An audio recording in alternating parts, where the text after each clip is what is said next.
Hi there. My name is Tammy Berman, and I'm a licensed mental health counselor here in Plantation, Florida. And I just wanted to talk to you for a few minutes to help give some strategies and advice for how to help kids through a divorce process.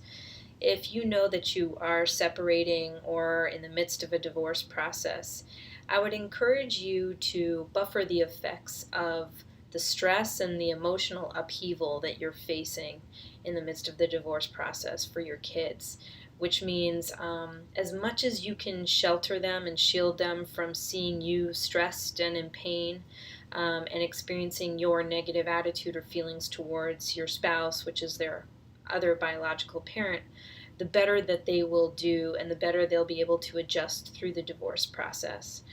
Um, Try to separate your own feelings from the needs and interests of your kids when you're around your kids. And that may be easier said than done, but it certainly would help your kids in just focusing on themselves and their needs in the midst of this change that's going on. I would also encourage you to be intentional with the messaging that you share with your kids. Firstly, I would suggest that you reinforce, and encourage to them how much you love them and how much you know that their other parent loves them.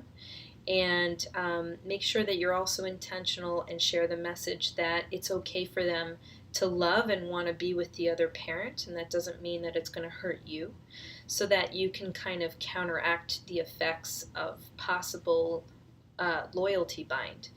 Loyalty bind is the experience that a child feels in the midst of separation and divorce when one parent or the other parent starts to put a child in a position to have to judge each parent as good or bad.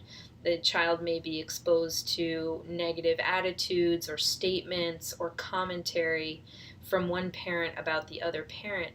And to the extent that they are exposed to that kind of stuff, they will start to feel negatively toward the other parent, feel that they have to decide who's right, who's wrong, who's good, who's bad, and that puts them in a loyalty bind.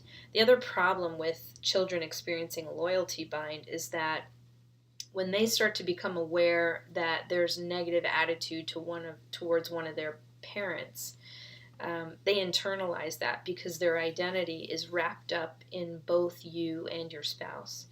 So when they internalize those negative attitudes over the course of time, what research has shown is that their self-esteem will be impacted and they will start to feel negatively about themselves, which has ripple effects in terms of how it plays out in making choices through adolescence and the teenage years, and promiscuous behavior, risky behavior, drug-related behavior.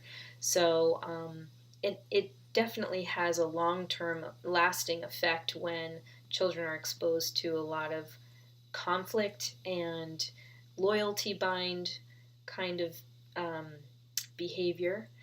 And so that's another thing that I would recommend, is just try to be clear about your messaging, that you both love them and that it's okay for them to love both of you equally and want to be with both of you equally, and that you both want to be in their lives as much as possible, and that you're working on trying to make that happen in a way that works for both of you guys.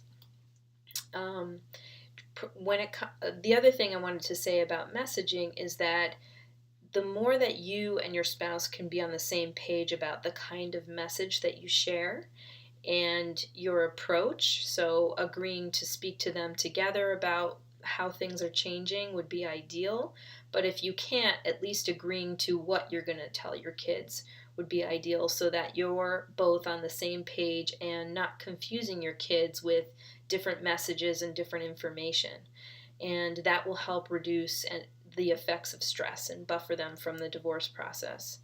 Um, the other thing I guess I would say as a tip or a strategy is to watch out for danger signs with your kids. And the danger signs with children in the midst of separation and divorce is any kind of significant behavior change from what the norm is for your child.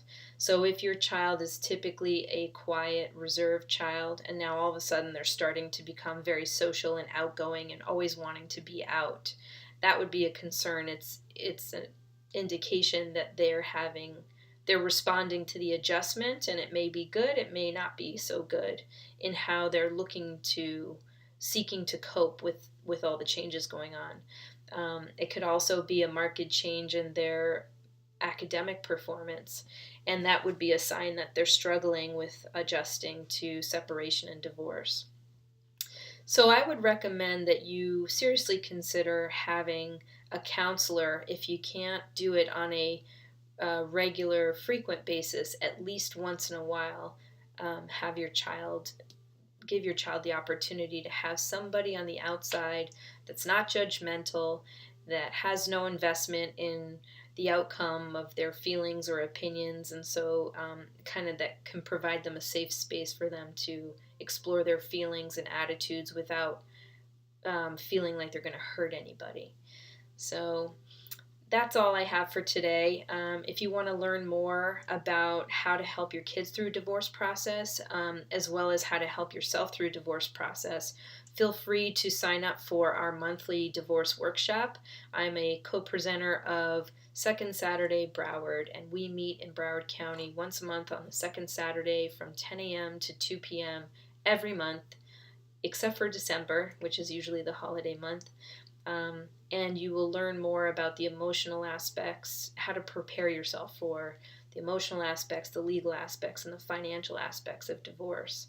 And I'm also always available to answer questions and help you when contemplating or deciding or engaging in the divorce process.